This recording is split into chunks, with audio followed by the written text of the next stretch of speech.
Malgré des budgets minimalistes, Roger Corman n'a jamais négligé ses génériques.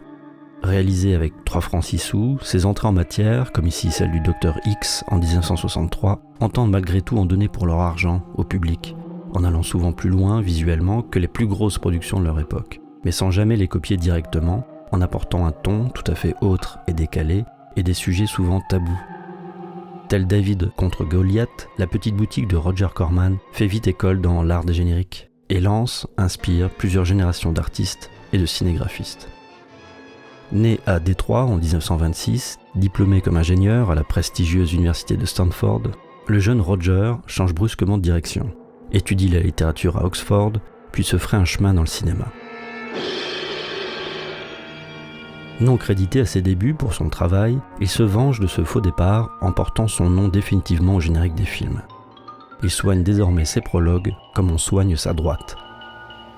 Ici par exemple dans l'explosif début de l'invasion secrète.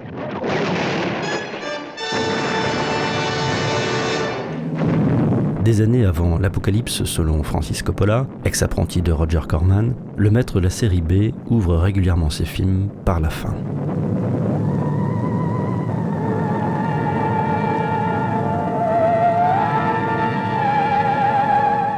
Soucieux de faire mouche d'emblée, Roger Corman cultive aussi le générique troué de balles, comme dans Mitraillette Kelly, bien avant le générique de Bananas de Woody Allen. Il emploiera à nouveau ce concept en 1969 avec son Target Harry.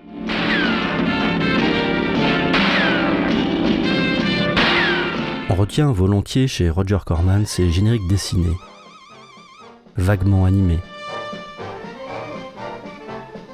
et surtout fauché. Mais l'art du dessin chez lui est une arme blanche, une façon de faire le trait, de revendiquer l'artisanat, l'atelier, le système D, la simplicité, la fulgurance du geste humain, ici celui de Paul Julian.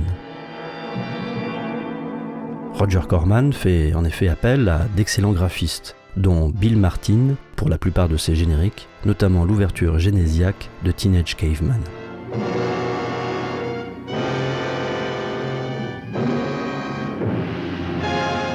Catalogué comme réalisateur de série B, Roger Corman est en réalité pétri de poésie, et ses génériques en deviennent l'expression première.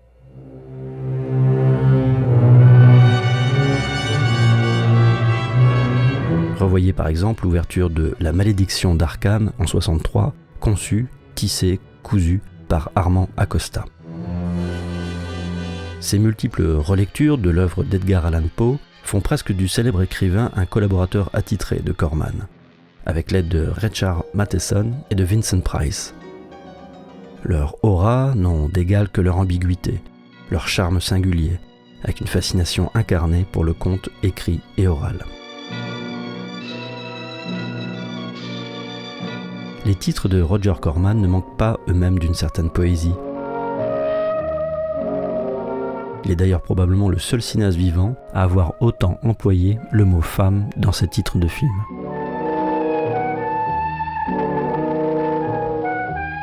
Les génériques de Roger Corman sont régulièrement abstraits, hallucinogènes, comme dans Le Trip, scénarisé par Jack Nicholson, ou encore Gaz, en 1970, animé par Fred Wolf et Jimmy Murakami. Thank you, Senator. And remember the motto of the Chemical Biological Warfare Unit. Le générique de fin du Corbeau est lui-même psychédélique, avec un casting d'interprètes particulièrement fou.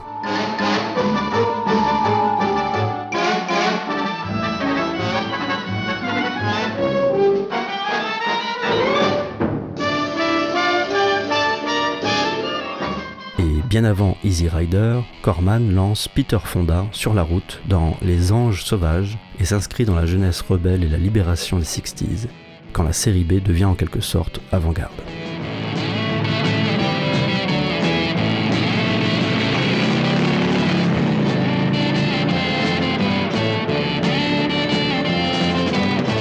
On ne peut que saluer la manière dont Roger Corman a soigné ses mouvements d'appareil inauguraux, souvent élégants et pénétrants.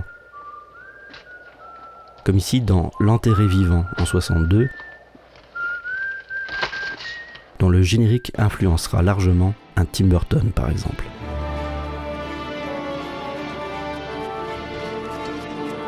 Regardez ici encore le tout début de l'affaire Al Capone en 67. L'art de débuter est chez le cinéaste une affaire de morale et de voyage, à l'instar de la fameuse phrase de réveil de Louis Aragon. La caméra serpente ici avec grâce dans la rue, a priori sans but, et se conclut sur le visage d'une femme. En 1990, le vétéran Roger Corman signe son dernier film, avec un générique d'ouverture organique, cher à ses débuts, sorte de boucle finale à la fois macro et microscopique.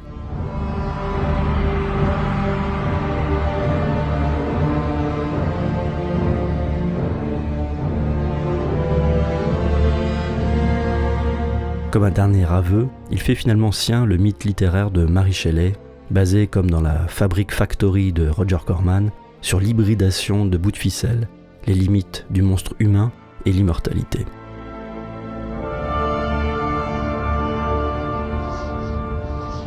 Mais s'il ne fallait retenir qu'un générique chez Roger Corman.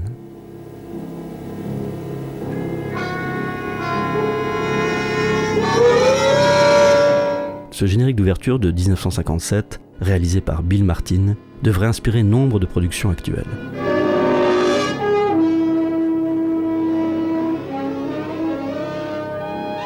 Rythme magique, sortilège, montagne relief du film.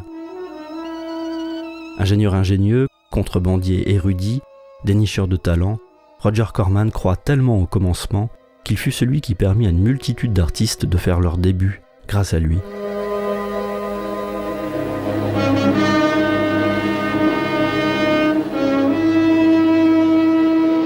Si, comme le rappelle Michel Serres, aucune invention n'est née de la méthodologie, Roger Corman, l'astucieux, s'est appliqué, lui, des principes personnels, comme celui d'aller droit au but, in medias res, sans le chichi stérile des académiciens.